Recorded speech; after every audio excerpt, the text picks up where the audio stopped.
Hi students, this is Uma Mageshwari from St. Joseph's College of Arts and Science, Kadalur. This video is for the paper British Poetry 2. In this video, we are going to see the analysis of the poem Sailing to Byzantium written by W.B. Yeats. Let's see the brief introduction about the poet. William Butler Yeats, born on 13th June 1865, was an Irish poet and one of the foremost figures of 20th century literature. A pillar of the Irish literary establishment, he helped to found the Abbey Theatre and in his later years served 2 terms as a senator of the Irish Free State. He was a driving force behind the Irish literary revival along with Lady Gregory, Edward Martyn, and others. He was born in Sandymount, Ireland, and educated there and in London. He spent childhood holidays in County Sligo and studied poetry from an early age when he became fascinated by Irish legends and the occult.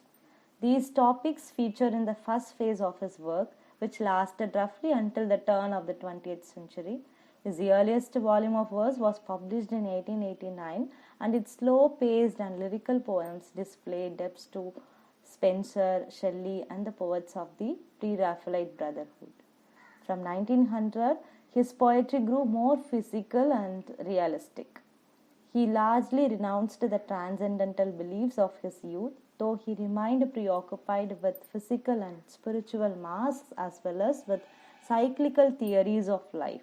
In 1923, he was awarded the Nobel Prize in Literature. He died in France at the age of 73. Let's discuss about the poem. Sailing to Byzantium was first published in 1928 as part of Yeats' collection, The Tower, which comprises only 4 stanzas in Ottawa Rima, and it is considered to be one of the most effective expressions of Yeats' artistic craft. Through the use of various poetic techniques, this poem describes the metaphorical journey of a man pursuing his own vision of eternal life as well as his conception of paradise. In 1931, Yeats wrote that he chose to symbolize the search of the spiritual life by a journey to that city because Byzantium was the center of European civilization and the source of its spiritual philosophy. The poem is noteworthy for its evocative imagery and its interwoven phrases as the poet immerses in life and at the same time strives for permanence. Byzantium was the capital in 5th and 6th of the Roman Empire, but here it is an imaginary land. Sailing to Byzantium focuses on the journey of the soul, allegorically expressed by Yeats, placing the speaker on a sea-going vessel about to reach Byzantium, having left behind a country that is not for old men. This could be Ireland or life lived as a mortal in the real world of flesh and blood. To escape the agony of old age, Yeats decides to leave the country of the young and travel to Byzantium, where the sages in the city's famous gold mosaics could become the singing masters of his soul. Let's move on to the analysis of the poem Sailing to Byzantium, stanza 1. There is no country for old men. The young in one another's arms, birds in the trees, those dying generations, their song. The salmon falls, the mackerel crowded seas, fish, flesh or fowl, come and all summer long, whatever is begotten, born and dies, caught in that sensual music, all neglect, monuments of unaging intellect. In the first stanza, the speaker vividly evokes the beautiful world of the young. The world is described through images of natural fertility and bounty, like young people embracing, singing birds, and vast schools of fish. This world is intensely focused on material pleasures and the creation of even more new life. But as the speaker hints when he calls the singing birds, those dying generations, and observes that the happy young, like neglect or monuments of unaging intellect. This world is also limited by its inability to accept the realities of aging. That is, the young are so self-absorbed, so wrapped up in these physical, bodily delights that they can't yet appreciate their own mortality and certainly can't achieve the kind of spiritual transcendence the speaker longs for. Indeed, an old man with a failing body can't even pretend to fit in there. The poem's very first line, that is no country for old men, we what we understand is the speaker is totally at odds with this world. Even the word that separates the speaker from the country, it's something over there, something he doesn't belong to. Let's discuss stanza 2.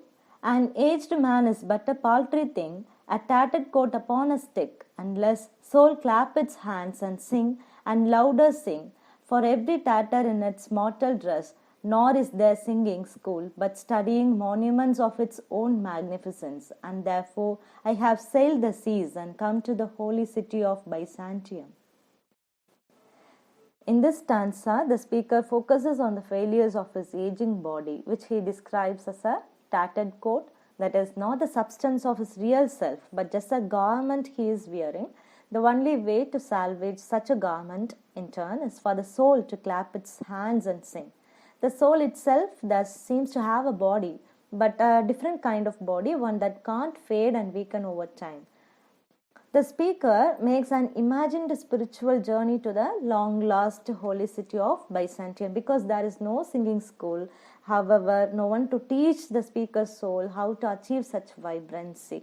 So he is making this journey with his mind, not with his body. He envisions leaving the body behind forever, in fact, and the power of his imagination helps him to move beyond his physical frailty. This again emphasizes the separation between the speaker's mortal body and his transcendent soul. Let's move on to third stanza. O sages standing in God's holy fire, as in the gold mosaic of a wall, come from the holy fire, burn in a gyre, and be the singing masters of my soul. Consume my heart away, sick with desire, and fastened to a dying animal, it knows not what it is, and gather me into the artifice of eternity. Here, the speaker reaches out the sages or wise men who are actually mosaics. Mosaics is a real famous artworks crafted from many tiny, often gold gilded tiles, because Byzantium ceased to exist long ago.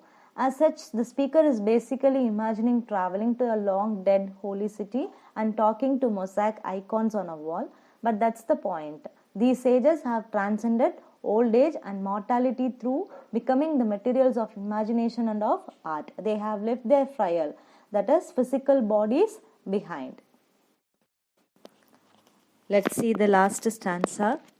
Once out of nature, I shall never take my bodily form from any natural thing, but such a form as Grecian goldsmiths make of hammered gold and gold enameling to keep a drowsy emperor awake, or set upon a golden boat to sing to lords and ladies of Byzantium of what is past or passing or to come.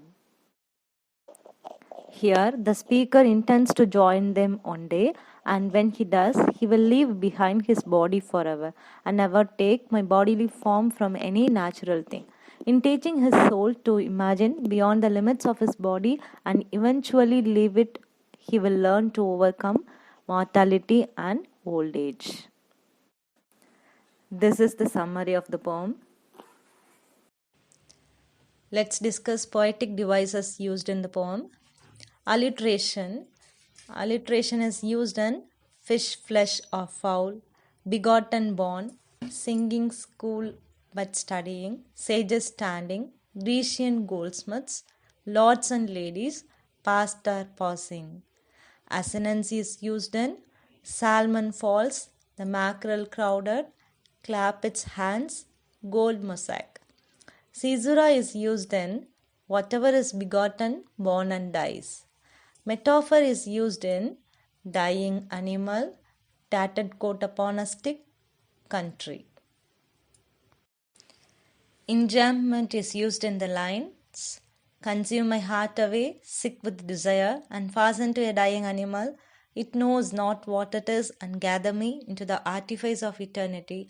And personification is used in the line, unless soul clap its hands and sing, and louder sing.